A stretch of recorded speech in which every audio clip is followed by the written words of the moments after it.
Hello everyone, and welcome to my CBS GH spoiler channel.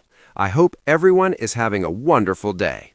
Before we begin, please hit the subscribe button and give this video a thumbs up. General Hospital, full episode recap, Sunday, March 8th, 2026. Chase's death battle will leave you speechless.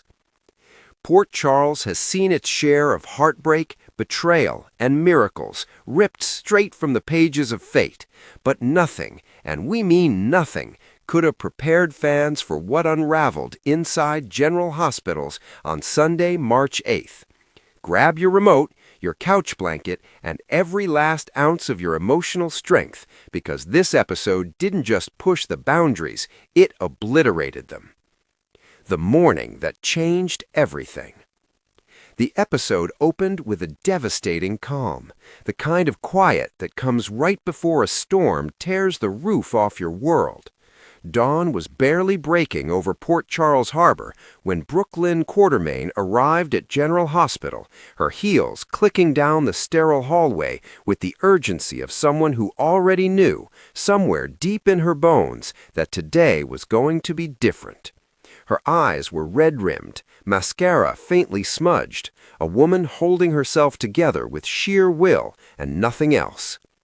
She found Harrison Chase in room 412, hooked to monitors that beeped with an almost cruel regularity, as if life itself was taunting her. Chase, her Chase, the man with the lopsided smile and the guitar-calloused hands, the detective who once serenaded her in the middle of a police precinct, was pale, still, a far cry from the vibrant, warm-blooded man who had slow-danced with her in their kitchen just 3 weeks ago. "You don't get to leave me," she whispered, pressing his hand to her cheek. "You don't."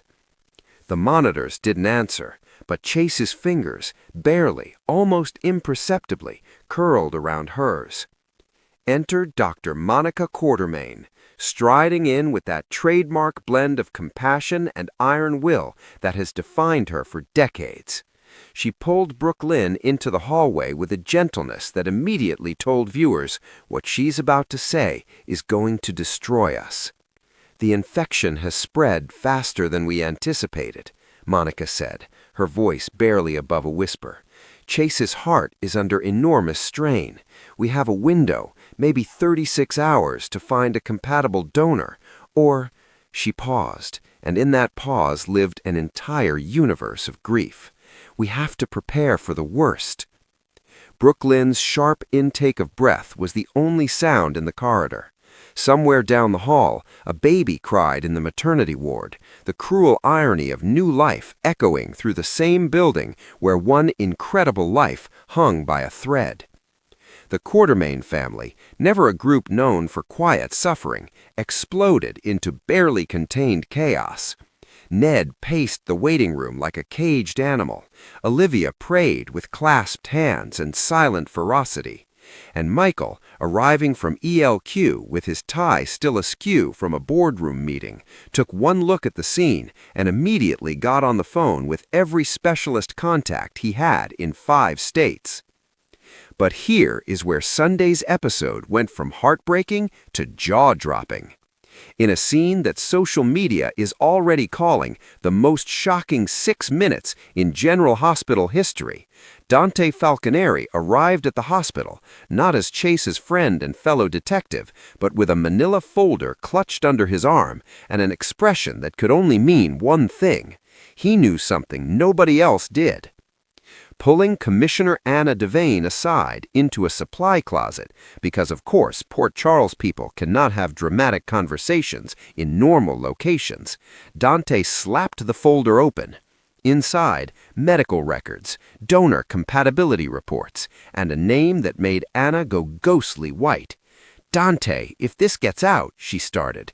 "It has to get out," he said, jaw set with the kind of conviction that reminds you exactly why you've always loved Dante Falconeri. "Chase is running out of time, Anna. I don't care about the complications."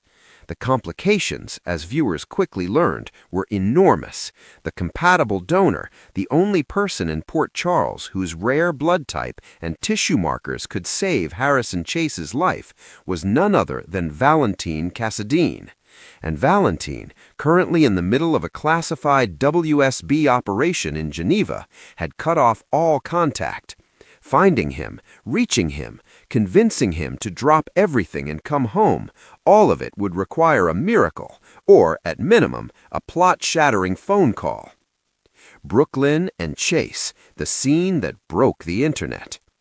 While the adults played spy games in the hallway, something far more tender was unfolding in room 412. Chase had woken up.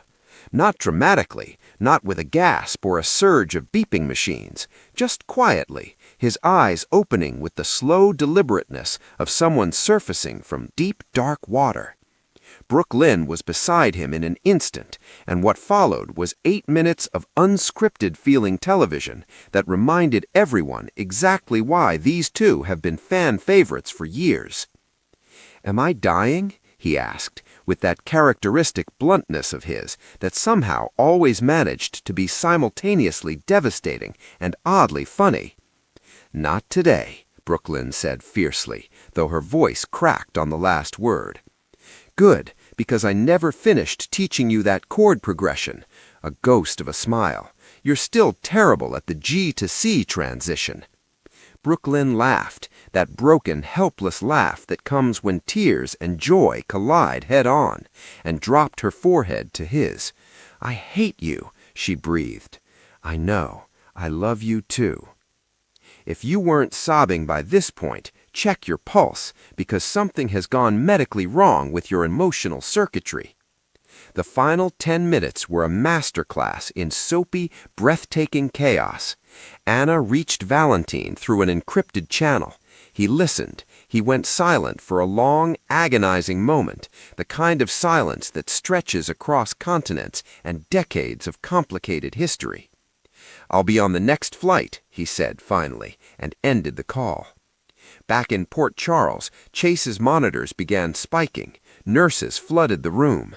Brooklyn was pushed back, hands pressed to her mouth, watching through the glass as an entire medical team swarmed the man she loved. Monica barked orders. An emergency procedure was initiated, and then the episode cut to black. No resolution, no reassurance, just the brutal, magnificent cruelty of a cliffhanger designed to consume your every waking thought until Monday. Final verdict. Sunday's episode was General Hospital at its absolute finest, bold, emotionally devastating, and packed with the kind of character-driven storytelling that made this show a legend.